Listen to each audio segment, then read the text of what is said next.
warahmatullahi wabarakatuh. Di sini kami dari kelompok 3 akan mempresentasikan tentang memahami dan memiliki wawasan tentang pendekatan psikoanalisis dan transaksional dalam konseling. Bagaimana sejarah psikoanalisis dan analisis transaksional? Teori-teori psikoanalisis.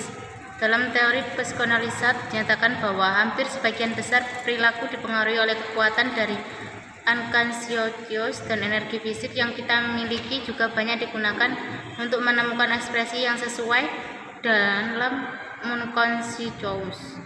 Simon Freud membagi kepribadian di dalam 3 tingkatan kesadaran. 1. Alam sadar. Alam sadar adalah kita sadar akan segala sesuatu yang ada di sekitar kita yang dapat kita lihat dan rasakan.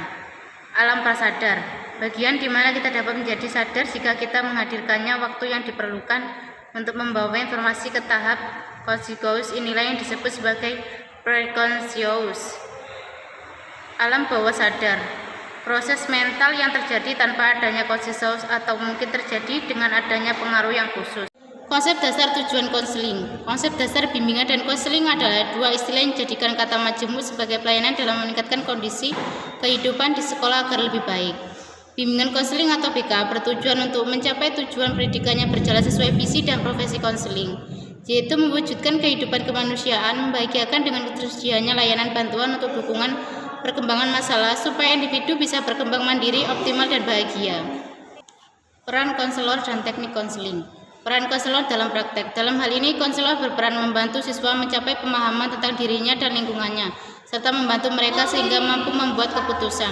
2. Konselor sebagai administrator sekolah. Konselor sering melaksanakan tugas sebagai pimpinan ke sekolah, sementara bertanggung jawab atas kegiatan ekstrakurikuler, ikut penerimaan murid baru, dan menyelenggarakan tes. 3. Konselor sebagai generalis. Konselor terlibat dalam kegiatan orientasi, registrasi, penjadwalan, perubahan jam pelajaran, testing penjurusan, pemberian beasiswa, dan lain-lain. Konselor sebagai lebih banyak waktunya untuk konseling daripada untuk kegiatan lainnya. Konselor sebagai agen pembaruan. Konselor dapat menjadi agen pembaruan sebab konselor ahli dalam masalah belajar dan sekaligus mampu mengomunikasikan ilmunya kepada orang lain. Konselor sebagai spesialis dalam psikologi. Konselor dapat dilibatkan dalam kegiatan pengembangan kurikulum khususnya hal-hal yang bersifat psikologis. Konselor sebagai ahli perilaku terapan. Tugas konselor adalah menerapi teori dan hasil-hasil riset.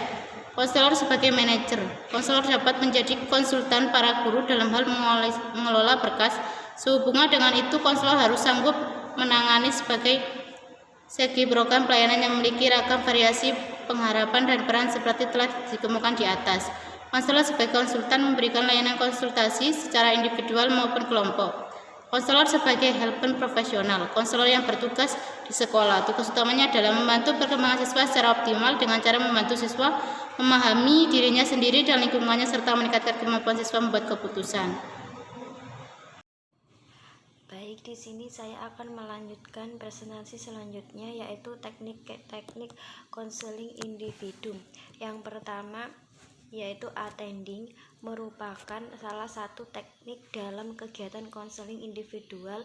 Yang kedua, empati, adalah kemampuan konselor untuk merasakan apa yang dirasakan klien. Yang terakhir yaitu refleksi. Refleksi adalah keterampilan konselor untuk memantulkan kembali perasaan, pikiran, dan pengalaman klien berdasarkan pengamatan konselor terhadap bahasa verbal dan nonverbal.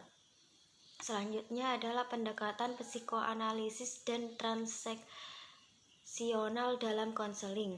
Pandangan tentang manusia menurut pendekatan konseling analisis transaksional.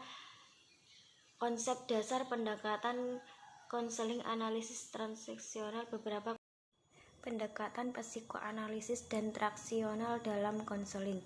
Pendekatan psikoanalisis yang diterapkan dalam bimbingan konseling dilakukan untuk mengatasi gangguan-gangguan psikis.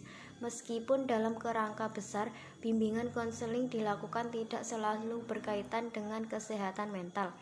Tetapi paradigma berpikir yang dibangun Freud identik dengan masalah kesehatan mental. Dalam pendekatan psikoanalisis, pada hakikatnya konseling adalah agar individu mengetahui ego dan memiliki ego yang kuat, yaitu menempatkan ego pada tempat yang benar. Pendekatan konseling analisis transisional merupakan pendekatan yang dapat digunakan pada setting individual maupun kelompok.